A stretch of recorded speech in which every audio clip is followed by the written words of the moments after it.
नमस्कार। C TET या UP TET की तैयारी में जुटे हैं तो आप अच्छी तरह जानते होंगे कि ये जो अधिगम यानी लर्निंग थ्योरीज हैं वो कितनी ज़रूरी है। तो आज हम क्या करने वाले हैं, इन्हीं सिद्धांतों को ना बहुत ही आसान और मज़ेदार तरीके से समझने वाले हैं। मकसद ये है कि एग्जाम में एक भी सवाल छूटना नहीं चाहिए। तो चलिए शुरू किया जाए। तो सबसे पहले एक बहुत ही बेसिक सा सवाल, आखिर ये सीखना होता कैसे है? मतलब क्या बस रट्टा मार लेना ही सीखना है, या हमारे दिमाग के अंदर कुछ और ही खिचड़ी पक रही होती है? मजे की बात यह है कि आज हम जितने भी मनोवैज्ञानिकों की बात करेंगे ना, उन सबके सिद्धांतों की जड़ में यही एक सवाल है। तो आज का हमारा एजेंडा कुछ ऐसा रहेगा। पहले हम समझेंगे कि ये अधिगम की पहेली है क्या। फिर चलेंगे व्यवहारवादी और संज्ञानात्मक दृष्टिकोण की तरफ। इसके बाद सीखने का पैटर्न देखेंगे और आखिर में जो सबसे जरूरी है, एग्जाम के लिए एक क्विक समरी। चलिए तो शुरू करते हैं हमारे पहले खंड से, अधिगम की पहेली। देखिए, बड़े बड़े सिद्धांतों में कूदने से पहले ये समझना तो जरूरी है ना कि साइकोलॉजिस्ट की भाषा में लर्निंग या अधिगम का असल मतलब होता क्या है। तो देखिए, सीधी सी बात है। अधिगम का मतलब है हमारे व्यवहार में आने वाला एक, और ये शब्द बहुत जरूरी है, स्थायी बदलाव। ये बदलाव आता है अनुभव या प्रैक्टिस से। जैसे आपने एक बार साइकिल चलाना सीख लिया तो वो एक स्थायी बदलाव है, आप भूलते नहीं हैं। पर मान लीजिए थकान की वजह से कोई धीरे चल रहा है तो वो अस्थायी है, वो अधिगम नहीं है। बस ये फर्क याद रखना है। अच्छा, तो अब चलते हैं पहले स्कूल ऑफ थॉट पर, व्यवहारवाद यानी बिहेवियरिज्म। ये लोग क्या कहते हैं? ये कहते हैं, देखो भाई, दिमाग के अंदर क्या चल रहा है हमें नहीं पता, हमें तो वो सीखना दिखता है जो बाहर से नजर आता है। मतलब इनके लिए सीखना क्या है?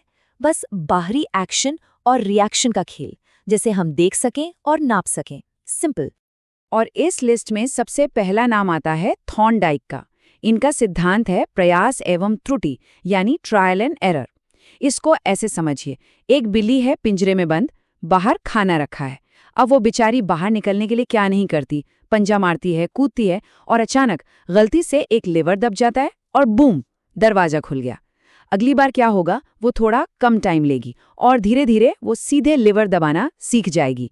बस यही तो है, कोशिश करो, गलती करो और सीखते जाओ। और हाँ, थॉर्नडाइक ने सीखने के 3 गोल्डन रूल्स भी दिए। एग्जाम में ये खूब पूछे जाते हैं।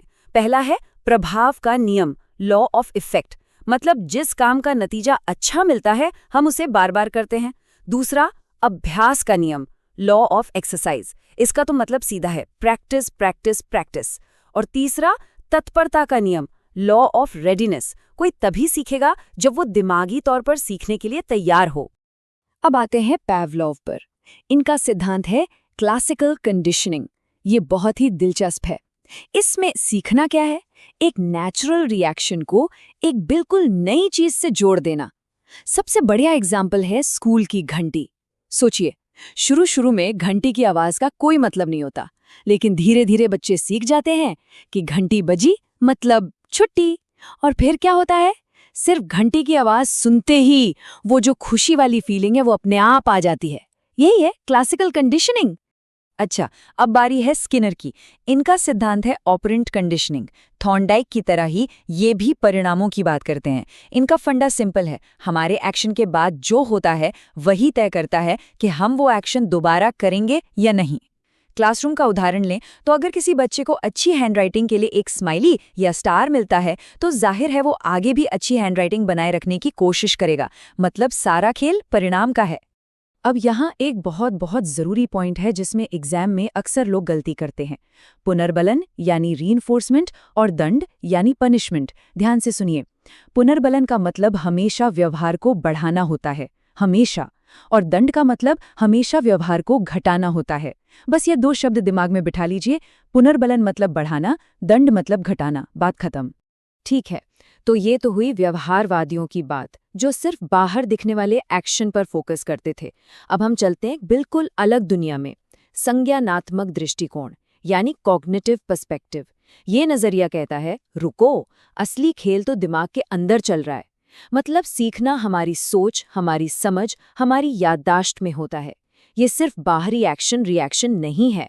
और यहाँ सबसे पहले आते हैं कोहलर अपने अंतर्दृष्टि के सिद्धांत के साथ। इसे कहते हैं इनसाइट लर्निंग। आपने वो कार्टून्स में देखा है ना, जब किसी कैरेक्टर के दिमाग में कोई आइडिया आता है तो सिर के ऊपर एक बल्ब जल जाता है। बस ये वही आहा मोमेंट है। कोलर कहते हैं कि सीखना हमेशा ट्रायल एंड एरर से नहीं होता। कभी कभी हम सिचुएशन को समझते हैं, सोचते हैं और अचानक से एकदम से सोल्यूशन दिमाग में कौंध जाता है। फिर आते हैं जीन पियाजे। इन्होंने बताया कि बच्चों का दिमाग कैसे स्टेज बाय स्टेज डेवलप होता है। और हाँ, एग्जाम के लिए ये 4 स्टेज और उनकी उम्र याद रखना बहुत ही ज्यादा जरूरी है।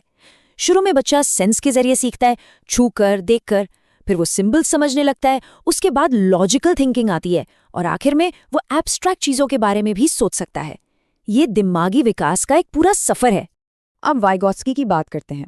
इनका मानना था कि हम अकेले अकेले नहीं सीखते, हम समाज में दूसरों के साथ सीखते हैं। इन्होंने 2 कमाल के कॉन्सेप्ट दिए। पहला है ZPD, zone of proximal development. ये वो दायरा है जहां बच्चा कोई काम अकेले तो नहीं कर सकता, पर किसी की मदद से कर सकता है। और वो जो मदद दी जाती है, जैसे साइकिल सिखाते वक्त हम पीछे से पकड़ते हैं ना, उसी अस्थायी मदद को स्कैफोल्डिंग कहते हैं। जैसे मजदूर इमारत बनाने के लिए मचान लगाते हैं, वैसे ही ये सीखने का मचान है। चलिए अब चलते हैं हमारे अगले सेक्शन पर, सीखने का स्वरूप। अभी तक हमने समझा कि सीखना कैसे होता है। अब हम देखेंगे कि समय के साथ ये ग्राफ पर कैसा दिखता है। तो ये जो लर्निंग कर्व है, ये कुछ नहीं, बस समय के साथ हमारी प्रोग्रेस का एक ग्राफ है। कभी कभी हम शुरुआत में बहुत तेजी से सीखते हैं और फिर रफ्तार धीमी हो जाती है।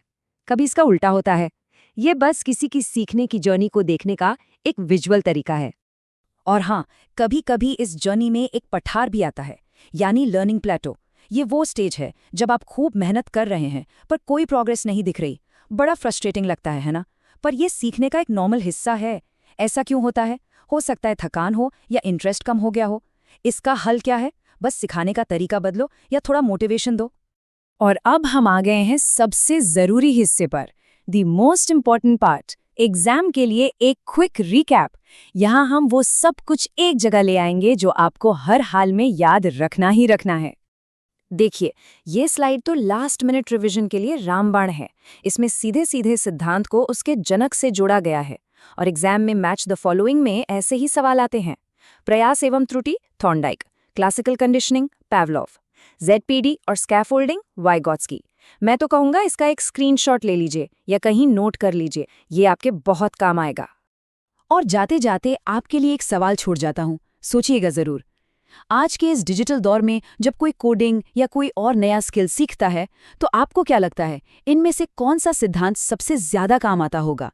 क्या वो स्किनर का रिवॉर्ड सिस्टम है, या कोहलर का वो आहा मोमेंट, या फिर वाइगोत्स्की का सोशल लर्निंग? जरा सोचिए, क्योंकि ये सिद्धांत सिर्फ किताबों में नहीं, हमारी असल जिंदगी में भी काम करते हैं।